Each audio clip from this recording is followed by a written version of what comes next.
Mendel जी की किस्मत खराब थी कि वो पत्रिका ज़्यादा लोग पढ़ते नहीं थे। तारक मेहता तूफान एक्सप्रेस में अखबार तूफान एक्सप्रेस चल हुई नहीं, तूफान एक्सप्रेस में केवल एक पोपटलाल पढ़े, बाकी पढ़े गुणी नहीं है। तो मेंडल जी भी तूफान एक्सप्रेस में आपको प्रयोग छा पर छोड़ दिनो, बिन पढ़े ही गुणी नहीं है ना। जब उसको कोई पढ़ेगा ही नहीं तो दुनिया के सामने वो प्रयोग कैसे जाता।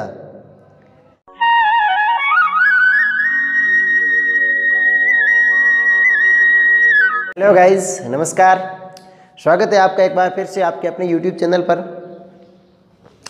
हाजिर हैं हम आपकी सेवा में एक नए टॉपिक के साथ। चर्चा करेंगे आज अपन इस लेसन में आनुवंशिकी के बारे में। आनुवंशिकी एक विज्ञान की शाखा है, विज्ञान का एक भाग है, मतलब एक प्रकार की विज्ञान है, यूँ समझ लीजिए। पूरी साइंस एक बड़े पौधे के रूप में माने तो उसके ऊपर एक टहनी जो होती है ना, शाखा, डाली, ये उसकी एक डाली है पूरे विज्ञान की। वैसे आनुवंशिकी या जेनेटिक्स जो शब्द है ये 1905 में सबसे पहली बार प्रयुक्त किया गया था। बैटसन नामक एक व्यक्ति ने इसका सबसे पहले प्रयोग किया था। आनुवंशिकी क्या है, यदि अपन जनरल भाषा में बोले ना आनुवंशिकी क्या है, तो आपने अपने मारवाड़ी भाषा में एक शब्द सुना होगा। कौन सा? ये वाला।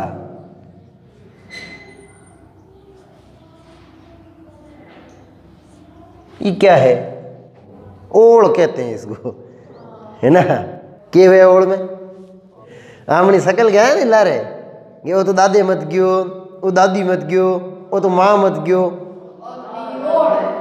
आगे है ओड़ है, आगे है ओड़ है। मतलब विज्ञान की वह शाखा जिसमें अपन इस चीज को पढ़ेंगे। किसको पढ़ेंगे? ओड़ को, कि अपने पूर्वजों के लक्षण आगे वाली पीढ़ियों में जाना। भाई दादा परदादा ये अपने पूर्वज हो गए, इनके लक्षण अपने संतानों में स्थानांतरित होने की प्रक्रिया, जनक या माता पिता के लक्षणों का अगली पीढ़ी में जाना आनुवंशिकता कहलाता है। और उसी आनुवंशिकता को अपने अपने वाली भाषा में क्या कहते हैं? ओड़ कहते हैं। तो ओड़ कहो, आनुवंशिकता, ठीक है, दोनों एक ही चीज है। अब अपन पूरे पाठ में ये पढ़ने वाले हैं कि ये जो गुण, ये जो लक्षण होते हैं ना माँ बाप में, ये अगली पीढ़ी में कैसे जाते हैं, कौन इनको ले जाता है, इनके जाने की क्रिया क्या है, और इसके बारे में एक वैज्ञानिक था, उसने पूरा विस्तार से अध्ययन किया। अपन मैक्सिमम उसी वैज्ञानिक का इसके बारे में पढ़ने वाले हैं, और वो वैज्ञानिक थे ग्रेगर जॉन मेंडल जी। तो अपन मेंडल जी के बारे में पढ़ेंगे कि उन्होंने क्या क्या काम किया, किसके बारे में? ओड़ के बारे में। क्या क्या उन्होंने समझाया, ये ओड़ किस प्रकार से होती है ट्रांसफर, इन चीज़ों को अपन पढ़ेंगे। अपन क्यों पढ़ेंगे? क्योंकि जब तक पता तो था लोगों को कि भाई ये ऐसा मैटर होता है, भाई जो गुण माँ बाप में होते हैं वो संतान में जाते हैं, लेकिन कैसे जाते हैं ये चीज़ नहीं पता थी। कैसे जाते हैं, इनकी प्रक्रिया क्या होती है, ये समझाने का काम मेंडल जी ने किया था। अपन उनके काम को पढ़ेंगे। ग्रेगर जॉन मेंडल आनुवंशिकी का जनक कहा जाता है, आधुनिक आनुवंशिकी, मॉडर्न जेनेटिक्स का father of modern genetics. Austria एक देश है, उस ऑस्ट्रिया देश में इस मेंडल जी का है जो जन्म हुआ था। वहाँ प्रांत है हेजेंडॉर्फ, प्रांत मतलब राज्य, अपना राजस्थान राज्य है बिल्कुल, वहाँ वो राज्य है हेजेंडॉर्फ। और गांव कौन सा है? सिलीसियन, जैसे आमण धोरिमना कातर लाबा मण लावे ज्यों है उबिद गांव सिलीसियन, इस गांव में इनका जन्म हुआ था। स्कूली शिक्षा वहीं हुई प्रारंभ में। 1842 में इन्होंने ग्रेजुएशन किया, मतलब कॉलेज पास किया फिलोसफी में, दर्शन शास्त्र में। 1843 में ऑस्ट्रिया के ब्रून शहर में एक चर्च के पादरी नियुक्त हुए। चर्च क्या होता है? ईसाइयों का मंदिर, अपने मंदिर होते हैं, वो ईसाई धर्म स्थान को क्या बोलते हैं? चर्च बोलते हैं, ठीक है। अपने यहाँ पे मंदिर में पुजारी होते हैं, उनके उधर मंदिर में जो पुजारी होता है उसको क्या बोलते हैं? पादरी बोलते हैं। तो ये पादरी नियुक्त हुए थे कि इनके चर्च के आगे एक बड़ा गार्डन था, उस गार्डन के अंदर इन्होंने मटर के पौधे पे कुछ प्रयोग करना शुरू कर दिए। 7 साल तक इनके प्रयोग चले थे, 1856 से लगा के 1863 तक। इसी आनुवंशिकता का अध्ययन करने के लिए इन्होंने मटर के पौधे पर प्रयोग किए। और जो कुछ भी इनको उन प्रयोगों के दौरान मिला उनको वो नोट करते गए बराबर से। सन 1864 में ब्रून सोसाइटी ऑफ नेचुरल हिस्ट्री, एक संस्था जहाँ पे बहुत सारे वैज्ञानिक इकट्ठे होते थे साल भर में अपनी अपनी खोज को लेकर के, मैंने ये खोज की, मैंने ये खोज की। वहाँ पे अपने मेंडल जी भी गए अपने वाला काम लेके। जो मटर के पौधे पे 7 साल इन्होंने जो प्रयोग किया था उसके निष्कर्ष जो उनको मिले उनको लेके वो वहाँ गए। उन्होंने वहाँ लोगों को बताया कि भाई मैंने ये अध्ययन किया, इस अध्ययन से मुझे ये चीज़ पता चली कि ये जो लक्षण है वो एक जीव से दूसरे जीव में किस प्रकार से स्थानांतरित होते हैं और इनको स्थानांतरित करने का काम कौन करता है, ये चीज़ उन्होंने वहाँ बताई। तो उन्होंने एक शब्द उपयोग में लिया था वहाँ पे कि ये जो लक्षण होते हैं इन लक्षणों को अगली पीढ़ी में ले जाने का काम कारकों के द्वारा किया जाता है। ये कारक, फैक्टर कहते हैं जिसको। जो भी चीज़ है जो लक्षण को अगली पीढ़ी में ले जाती है उसको नाम क्या दिया गया, कारक। और इसी कारक को आगे चल के अपन किस नाम से जानते हैं, जीन के नाम से। तो सबसे पहले ये लक्षणों को ले जाने वाला ये कारक होता है, ये किसने बताया, ग्रेगर जॉन मेंडल ने। और इन्होंने ये भी बताया कि किसी एक लक्षण को ले जाने के लिए कम से कम कितने कारकों की आवश्यकता होती है, 2। मैंने कई बार बोल दिया लक्षण, लक्षणों को अगली पीढ़ी, ये लक्षण क्या होते हैं, अब मारवाड़ी में कहा तो लक्षण है ना, ये लक्षण अपना उस लक्षण से ही बना है। भाई आप किसी भी पौधे को देख लो, किसी भी मनुष्य को देख लो, वो जैसा आपको बाहर से उसका रूप रंग ढंग दिखता है ना, वही लक्षण कहलाता है। कैरेक्टर कहते हैं जिसको, लक्षण कहो, लक्षण कहो, कैरेक्टर कहो, एक ही बात है। ठीक है, जो कुछ भी अपन को दिखता है, जैसे मान लो कोई पौधा है उस पर फूल लगा लाल रंग का, तो ये लाल रंग का फूल उसका एक लक्षण हो गया। बड़ी पत्ती है ये एक लक्षण हो गया, बड़ा तना है एक लक्षण हो गया। इन्होंने अपने प्रयोग को 1864 में लोगों के सामने रखा, लेकिन वहाँ इनके प्रयोगों को ज़्यादा तवज्जो नहीं मिली। क्यों नहीं मिली तवज्जो, क्योंकि इन्होंने जो गणना की थी, जिस गणित का उपयोग इन्होंने अपने प्रयोगों को दर्शाने के लिए किया, जिस भाषा जिस लैंग्वेज का उपयोग किया, वो उस समय लोगों को समझ में ही नहीं आई। लोगों को इतनी जानकारी थी नहीं कि ऐसा भी हो सकता है। ठीक है, मतलब इन्होंने 40-50 साल पहले वो बात बोल दी जो 50 साल बाद में बोलनी चाहिए थी, तो लोगों को वो समझ में आई नहीं, तो लोगों ने कोई ध्यान ही नहीं दिया। दूसरा, ये वैज्ञानिक फैमिली से नहीं थे, इनका बैकग्राउंड वैज्ञानिक का नहीं था। चर्च का पादरी विज्ञान का काम कर जाए, कौन उस पर ध्यान देगा, कोई ध्यान नहीं देगा। सेम का सेम इनके साथ भी हुआ, लोगों ने ध्यान ही नहीं दिया। वो कोई वैज्ञानिक थोड़ी है प्रयोग करे।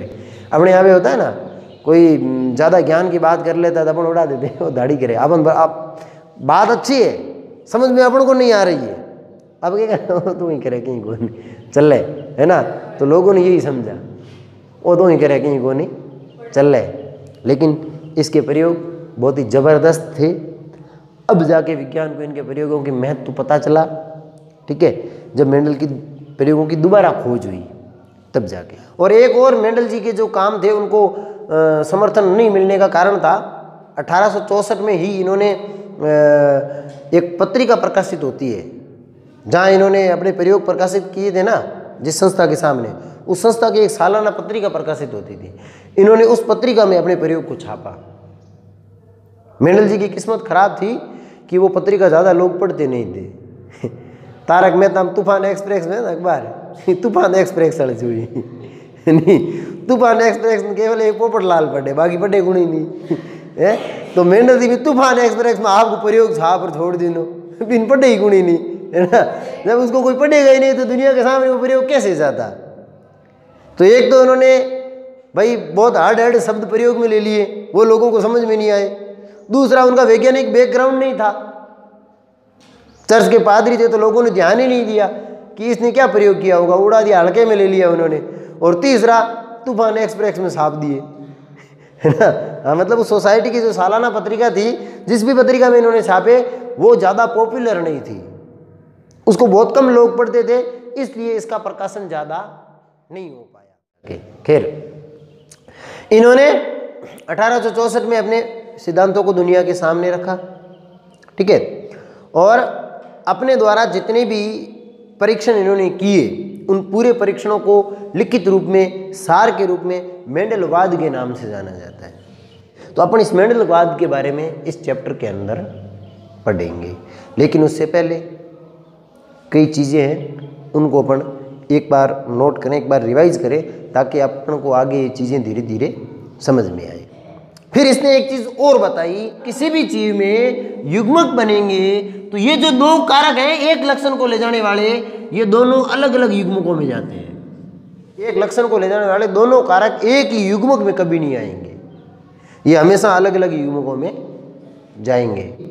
कि यदि अपन मनुष्यों का उदाहरण लेते हैं तो अपने पिछले चैप्टर में पढ़ा था कि मनुष्य में एक नर युग्मक होता है और एक है मादा युग्मक होता है। नर युग्मक को अपन कहते हैं शुक्राणु और मादा युग्मक को अपन कहते हैं अंडाणु।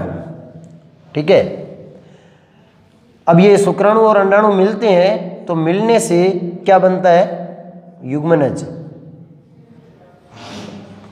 इससे आगे क्या बनता है, जीव। अपने शरीर के अंदर जितनी भी कोशिकाएं हैं उन कोशिकाओं में एक लक्षण को प्रदर्शित करने के लिए कितने कारक होंगे, दो। वो कोई सा भी लक्षण हो, लेकिन जैसे ही अपने शरीर से ये युग्मक बनेंगे तो उन दोनों में से एक युग्मक में केवल एक ही कारक आएगा। मैंने कहा इन कारकों को अपन ने जीन नाम दिया, और जीन किन पे होते हैं, गुणसूत्रों पे। सूत्र कोशिकाओं में पाए जाते हैं, केंद्रक के अंदर। इन गुणसूत्रों को ही अपन आनुवंशिक लक्षण ले जाने के लिए उत्तरदायी मानते हैं। गुणसूत्र पूरे जीनों से बने होते हैं, इन कारकों से ही बने होते हैं। अब होता यह है कि अपन मनुष्य के शरीर की बात करें ना, तो मानव शरीर में टोटल गुणसूत्र होते हैं कितने, 44 या 22 जोड़ी शब्द है ना, जोड़ी। जोड़ी का मतलब वही मेंडल वाला, एक लक्षण को ले जाने के लिए कितने, 2, तो 22 जोड़ी या कितने हो जाते हैं, 44। अब जैसे ही अपने शरीर में, जैसे मान लो पुरुषों की बात करें तो शुक्राणु बढ़ेंगे, तो शुक्राणु में से जो 22 जोड़ी गुणसूत्र है, इसमें से केवल कितने गुणसूत्र आएंगे, इसमें 22, जोड़ी नहीं आएंगे। समझ में आया ना। और अंडाणु बढ़ेगा तो इसमें से भी, यदि महिला है तो महिला में भी 22 जोड़ी होंगे, तो घूम करके यहाँ कितने आएंगे, केवल 22 आएंगे। जोड़ी वाले लक्षण नहीं आते हैं युग्मकों में, ऐसा मेंडल ने बताया। जैसे अपन ने कहा ये कोशिका मिलती है, ये दोनों से युग्मनज बनता है, तो ये कोशिका इससे जुड़ेगी, ये इससे जुड़ेगी, तो ये 22 गुणसूत्र यहाँ आएंगे शुक्राणु में से, और 22 ही गुणसूत्र किस में से आ जाएंगे, अंडाणु में से। वापस मिलके कितने हो जाएंगे, 22 जोड़ी अर्थात 44। ये चीज़ भी किसने बताई, सबसे पहले मेंडल ने ही बताई थी। अब ये जरूरी भी है, यदि नहीं जाएंगे तो यहाँ गुणसूत्र होंगे 44, यहाँ भी होंगे 44। जब दोनों का निषेचन होगा तो यहाँ कितने हो जाएंगे, 88, है ना।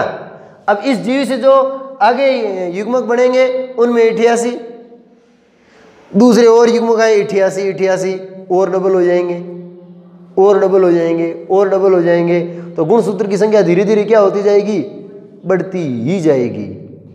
इसीलिए ये जो गुणसूत्र होते हैं वो युग्मक निर्माण के दौरान क्या हो जाते हैं, आधे, ताकि आगे जो नया जीव बनता है ना उसमें भी गुणसूत्रों की संख्या पुराने वाले जीव की क्या रहे, समान रहे, गुणसूत्रों की संख्या में कोई बदलाव नहीं हो, इसलिए। ठीक है, तो ये जो कोशिका होती है ना, इस कोशिका को कहते हैं द्विगुणित कोशिका। द्विगुणित का मतलब ये है कि उसमें गुणसूत्र 2 के गुणा में अर्थात जोड़े में, और जो युग्मक बनते हैं ना इन्हें कौन सी कोशिका कहते हैं, अगुणित, क्योंकि इनमें गुणसूत्र गुणे में या जोड़े में नहीं है, सिंगल अवस्था में होते हैं। मान लीजिए एक पिता है, दूसरी माता है, इससे एक संतान उत्पन्न हुई। अपन ने कहा गुण जो है वो इसमें माँ बाप के होंगे, लेकिन ये जो संतान है ना, यदि इसमें केवल पिता पिता के गुण आते तो ये डेफिनेटली 100% पिता जैसी होती, और यदि केवल माता माता के गुण आते तो ये डेफिनेटली 100% माता जैसी होती। लेकिन ऐसा नहीं होता है, संतान न तो 100% पिता जैसी होती है, न 100% माता जैसी होती है। उसमें कुछ लक्षण पिता के झलकेंगे तो कुछ लक्षण माता के झलकेंगे। इसमें एक और घटना भी होती है, जब ये पिता से आने वाले गुणसूत्र और माता से आने वाले गुणसूत्र अर्थात जीन आपस में मिलती है, तो इनके बीच में जब युग्मनज का निर्माण होता है ना, तो वहाँ पे एक अतिरिक्त क्रिया होती है। उस क्रिया को जीन विनिमय कहते हैं। जीन विनिमय। इस जीन विनिमय की क्रिया में क्या होता है कि कुछ पिता के गुणसूत्रों जीन जो है वो माता के गुणसूत्र में चली जाती है, और कुछ माता के गुणसूत्रों की जीन जो है वो पिता के गुणसूत्रों के साथ जुड़ जाती है। तो कोशिका विभाजन के समय ये जीन विनिमय की घटना होती है। गुणसूत्र अपनी जीनों का क्या करते हैं, आदान प्रदान करते हैं। इन्हीं जीन विनिमय की घटना के कारण ये जो संतान होती है ये अपने माता पिता से कुछ भिन्नता लिए हुए उत्पन्न होती है। इस जीन विनिमय के कारण संतान में क्या उत्पन्न होती है, भिन्नता या विभिन्नता उत्पन्न होती है। मेंडल के द्वारा प्रयुक्त किए गए कुछ शब्दों की अपनी यहाँ पे जानकारी ले लेते हैं। सबसे पहला शब्द है कारक, जिसकी अपन ने ऊपर चर्चा कर ली। फिर मेंडल ने क्या किया कि जो संततियाँ उत्पन्न होती है ना, उनको उन्होंने दो नाम दिए। एक बोला समयुग्मजी, और दूसरे प्रकार की संततियाँ उत्पन्न हुई उन्हें उन्होंने बोला विषम युग्मजी। समयुग्मजी का मतलब है कि किसी एक लक्षण को ले जाने वाले दोनों कारक बिल्कुल एक समान हो, कारकों के अंदर कोई भिन्नता, कोई फर्क, कोई अंतर नहीं है। इस प्रकार के जीवों को उन्होंने क्या नाम दिया, समयुग्मजी। ठीक है। और विषम युग्मजी ऐसे जीव जिनके अंदर एक लक्षण को ले जाने वाले दोनों कारक समान न होकर के कैसे होते हैं, भिन्न भिन्न, उनमें थोड़ी भिन्नता पाई जाती है, थोड़े वो अलग हो सकते हैं। इनको मेंडल ने क्या नाम दिया, विषम युग्मजी पादप।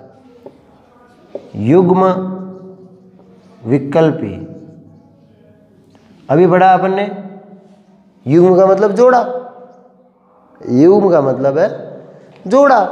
तो एक लक्षण को ले जाने के लिए जो दो कारक होंगे जोड़े के रूप में, उनको क्या कहेंगे, युग्म विकल्पी के नाम से जानेंगे। तो ये कुछ शब्द हैं, और भी शब्द आएंगे आगे, लेकिन वो जैसे जैसे आएंगे अपन उनको आगे वैसे वैसे पढ़ते रहेंगे। तो मेंडल के प्रयोग को शुरुआत में तो ज़्यादा सफलता मिली नहीं, लेकिन प्रयोगों के 30 या 35 साल बाद इन प्रयोगों को दोबारा खोजा। हॉलैंड का एक वैज्ञानिक था, हाउगो डी व्रीज नाम था जिसका, उसने, एक वैज्ञानिक था ऑस्ट्रिया का ही, जहाँ से मेंडल आते हैं, वॉन सरमैक जिसका नाम था। एक वैज्ञानिक था जर्मनी का, कॉर्ल कोरेंस नाम था। हाउगो डी व्रीज, कॉर्ल कोरेंस और वॉन सरमैक ने मेंडल के कार्यों को जो है वो पुनः खोजा, दोबारा दुनिया के सामने लाए। और जब ये मेंडल के काम दोबारा दुनिया के सामने आए तो कई प्रकार के ऐसे आनुवंशिक रोग, तो कई रोग ऐसे होते हैं जो दादा में है, पिता में आएंगे, पिता से पोते में, पोते से पड़पोते में, पड़पोते से लड़पोते में, ऐसे वो चलते रहते हैं। उनको आनुवंशिक रोग कहते हैं। पहले उनका वो क्रियाकलाप वगैरह, उनकी वंशानुगति वो किस प्रकार से आगे बढ़ती इसकी जानकारी नहीं थी, लेकिन जैसे ही मेंडल ने प्रयोग किए तुरंत उसकी जानकारी लग गई। और इससे हजारों प्रकार की बीमारियां थी जिनका इलाज मेंडल के प्रयोगों के बाद संभव हो पाया। तो आनुवंशिक रोगों का जो इलाज है वो मेंडल के प्रयोगों के आधार पर ही संभव हो पाया। उनकी वंशावली का पता चलने लग गया कि भाई ये अब आगे इसमें होगा, इसमें नहीं होगा। ठीक है ना। तो ये चीज़ें मेंडल के जो प्रयोग हैं उनके प्रकाशन में आने के बाद संभव हुआ। तो मेंडल ने जो प्रयोग किया ना, वो अपने का मटर के पौधे पे किया। ठीक है। उसने मटर का पौधा क्यों लिया, इसके भी कई कारण थे। मटर का पौधा लेने का पहला कारण कि मटर 1 साल में ही पक पका के तैयार हो जाता है, उसको ज़्यादा समय नहीं लगता। तो 4-5 साल में 7 पीढ़ी का अध्ययन हो गया। ऐसा पौधा लेके बैठ जाते जो 4-5 साल में एक ही बार पौधे को जन्म देता है, बीज लगते हैं, फल लगते हैं, तो ये प्रयोग ज़्यादा लंबा चलता। तो मेंडल ने सोच समझ के मटर के पौधे का चयन किया। एक तो ये कम जगह में उग जाता है, ज़्यादा जगह की आवश्यकता नहीं पड़ती। ठीक है। और एक वर्षीय पौधा है, इस साल भर में इसकी फसल पक के तैयार हो जाती है। दूसरा, ये एक द्विलिंगी पौधा है, इस पे जो फूल लगते हैं वो किस प्रकार के होते हैं, द्विलिंगी। द्विलिंगी से मतलब ये कि मटर के एक ही पौधे पे नर युग्मक बनते हैं और उसी पौधे पे मादा युग्मक बन जाते हैं। अपन ने अभी मानव जनन पढ़ा था ना, उसमें भी पढ़ा था मानव एक लिंगी जीव है। एक लिंगी का मतलब नर जननांग अलग में है और मादा जननांग अलग में है। और द्विलिंगी जीव वो होते हैं जिनमें नर और मादा जननांग दोनों एक में ही होते हैं। अपने यहाँ पे आप देखना कि जितने ये पौधे हैं ना, ये सारे के सारे लगभग लगभग द्विलिंगी हैं, अर्थात इनके ऊपर जो फूल लगता है ना, नर और मादा युग्मक एक ही फूल में होते हैं। जबकि कई पौधे अपने आप ऐसे उग जाते हैं जो एक पौधा लगा होता है और बहुत बड़ा भी हो जाता है, उस पर कोई फल नहीं आता, और अपन कहते हैं पौधा आम नहीं लागे कहीं कौन से पौधे हैं वो? खजूर। खजूर का एक पौधा हो जाता है, पौधा बड़ा भी हो जाता है, उस पर कुछ नहीं लगता, अपन कहते हैं आम नहीं खजूर लागे कौन। क्यों नहीं लगती पता है? क्योंकि खजूर एक लिंगी पादप है, वो द्विलिंगी है ही नहीं, और इनमें जन्म तो लैंगिक होता है। ठीक है, अब एक लिंगी पौधा है, या तो वो नर युग्मक वाला होगा या मादा युग्मक वाला होगा। अब नर युग्मक वाले पे तो वैसे भी फल नहीं लगते, फल तो मादा युग्मक वाले में लगेंगे। भाई बच्चे का जन्म मादा देती है ना, नर थोड़ी देता है बच्चे को जन्म, तो सेम पौधों में भी होता है। तो खजूर अपने यहाँ पे उग जाती है लेकिन लगता कुछ नहीं उस पर। तो खजूर एक लिंगी पौधा है, यदि आप इस पे फल लगाना चाहते हैं तो दो पौधे साथ में लगाने पड़ेंगे, एक मादा और एक नर। ठीक है, मादा खजूर पे जो फूल लगेंगे उस पे नर पौधे पे जो फूल लगेंगे उसमें से वो नर जो युग्मक है वो आके मादा वाले फूलों पे गिरेंगे, तब उनमें निषेचन होगा, तब जाके उन पे खजूर लगे। तो खजूर लगाना है तो पौधे कितने चाहिए आपको? दो में भी फल किस पे लगेंगे? मादा फूल वाले पे, नर वाले पे कुछ नहीं लगेगा, वो तो केवल युग्मक निर्मित करेगा। दोनों नर लगाएंगे तो बस आए क्यों? ठा नहीं पड़े, ये गलत बात है, ये गलत बात है। फूल अलग अलग लगते हैं उनपे। निंद थकम की ठाको पड़े, निंद को हम टाबर अभी मापन ठा पड़े, छोरो है छोरी है की ठाको पड़े, 5-10-12 पर को ठाको पड़े, लामा बाद रहा छोरे छुट्टा पड़े, छोरो है छोरी है। ये तो टेस्टोस्टेरोन बने तो गला फाटे तब जाके पता चलता है ये लड़का है कि लड़की है, वरना पता ही नहीं चलता है। चलता है क्या? तो पौधों में कैसे चलेगा? उनमें भी नहीं चलता। हाँ, जब उनमें फूल लगते हैं ना तो फूलों का आकार अलग अलग होगा, अपन को तुरंत पता चल जाएगा कि ये पौधा अलग है और ये अलग है। अब उसमें भी आपको नर और मादा का पता कब चलेगा? जब फल लगेंगे। नर पे कुछ नहीं लगेगा, मादा वाले पौधे पे फल लगते हैं। लेकिन अपन को फूलों की आकृति पहले पता होती है कि भाई ये मादा पे ऐसे लगते हैं, नर पे ऐसे लगते हैं, अपन तुरंत उसको पहचान जाते हैं। और कई पौधे ऐसे भी होते हैं जिन पे नर और मादा पुष्प एक ही पौधे पे अलग अलग लगते हैं, नर पुष्प अलग लगेगा और मादा पुष्प अलग लगेगा, ये भी होता है। मक्के पे 2 प्रकार के फूल आते हैं, नर के अलग और मादा के अलग होते हैं। तो अपन बात करें ना मटर की, तो मटर में क्या होता है? मटर एक द्विलिंगी पौधा है। अब मेंडल ने क्या किया, मैं वो बताने के लिए ही इसको बता रहा हूं ताकि आगे अपन लेसन पढ़ेंगे वहां अपन को दिक्कत नहीं आए। मान लीजिए एक मटर का पौधे का फूल है, ठीक है, तो इसमें देखो 2 चीज बनाई मैंने, एक तो ये मादा जननांग है और एक ये नर जननांग है। ये जो आगे का हिस्सा है ना, इनमें नर युग्मक बनेंगे और इसके अंदर यहां मादा युग्मक बनेगा। ठीक है ना? और जब निषेचन की क्रिया होगी ना तो क्या होगा, जैसे इनमें मादा युग्मक बढ़ेंगे, ये परिपक्व होंगे तो ये फटते हैं, ऐसे फटने से इसमें से नर युग्मक उछलते हैं, कुछ दूर गिरेंगे, कुछ इसके ऊपर आके गिरते हैं, यहाँ पे गिरेंगे। जैसे ही यहाँ गिरेंगे यहाँ इसके अंदर एक नली बनना शुरू होती है और वो नली मादा युग्मक के पास जाके खत्म होती है। तो ये उस नली के अंदर से नर युग्मक आएंगे, कहाँ पहुँचेंगे? मादा युग्मक के पास। अब ये मेंडल ने मटर का पौधा इसलिए लिया ताकि एक ही पौधे से नया पौधा तैयार हो सके। दूसरा, जब मेंडल को ये लगे, जैसे मान लो ये एक पौधा है, इसी प्रकार का फूल दूसरे पौधे का है, अब मेंडल ये चाहता है कि इस पौधे में तो मादा युग्मक हो और इस पौधे के नर युग्मक इस पे आए। मतलब ये क्रिया है ना जिसमें इसी प्रकार के पौधे के जो ये नर युग्मक है वो इसी पे आ गए, इस क्रिया को स्वपरागण कहते हैं। अब इसी फूल के नर युग्मक इसी फूल के वर्तिकाग्र पे आएंगे तो इस घटना को अपन क्या कहेंगे? स्वपरागण। और यदि अपन ये कहें कि भाई मेंडल ने अध्ययन किया तो 2 अलग अलग पौधे लिए थे उसने, एक पौधे के अलग लक्षण थे, दूसरा ऐसा मटर का पौधा लिया उसके अलग लक्षण थे। वो लक्षण क्या थे वो भी अपन आगे पढ़ेंगे। दो अलग अलग लक्षणों के पौधे लिए, ठीक है। अब वो क्या करना चाह रहा था, वो ये देखना चाह रहा था कि यदि उस पौधे के नर युग्मक इस पौधे के मादा युग्मक में मिलवाएं तो जो पौधा बढ़ेगा वो कैसा होगा। ये मटर में आसान होता है। कैसे? जैसे ये फूल लगा, अब मेंडल को लग गया कि इसी पौधे के युग्मक इस पे नहीं आने चाहिए, तो मेंडल ने क्या किया, इन सबको हटा दिया, अंदर से फूल लगते ही, पकने से पहले ही काट के फेंक दिया। एक बात तो सीधी सीधी हो गई जाहिर कि यदि उसने काट के फेंक दिया तो अब युग्मक इस पे खुद के तो आ ही नहीं सकते। फिर मेंडल ने क्या किया, दूसरा पौधा जो पास में लगा हुआ था ना, उसके फूलों में से ये पकने के बाद निकाले। कौन से वाले? जिनमें नर युग्मक थे, उनको हाथों से ऐसे करके इनके ऊपर छिड़क दिया। तो क्या हुआ, अब मादा युग्मक तो एक पौधे का और नर युग्मक है दूसरे पौधे का। अब इनसे जो बीज बना उसको फिर उगाया और देखा कि ये जो पौधा हो रहा है इसमें किसके गुण आते हैं, इसके आते हैं कि इसके आते हैं। समझ में है ना? इस प्रकार से उन्होंने अपने प्रयोगों को किया और लगातार कितने साल करता रहा वो? 7 साल तक। उनको जो भी कुछ मिला उसको अपने इन पाठों में पढ़ेंगे। तो ये चीज यहां समझाना भी जरूरी थी। ये इनको हटाना विपुंसन कहलाता है।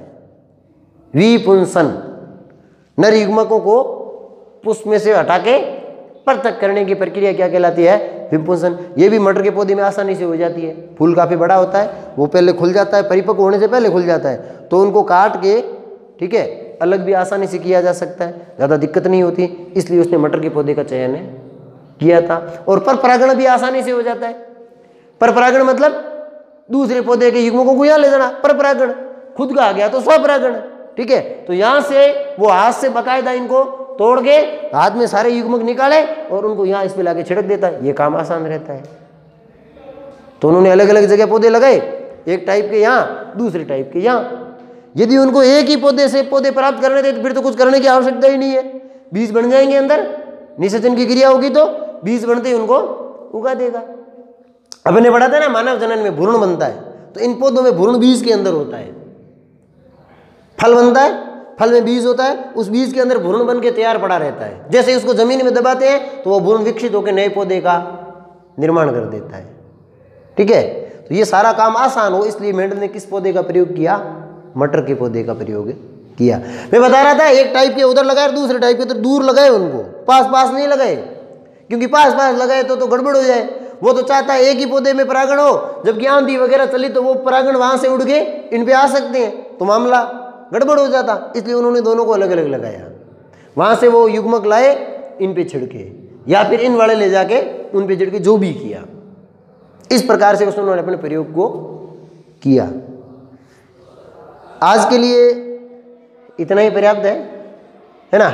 नेक्स्ट जो मेंडल के कुछ प्रयोग हैं उनको अपन अगले 2 लेसन में करेंगे।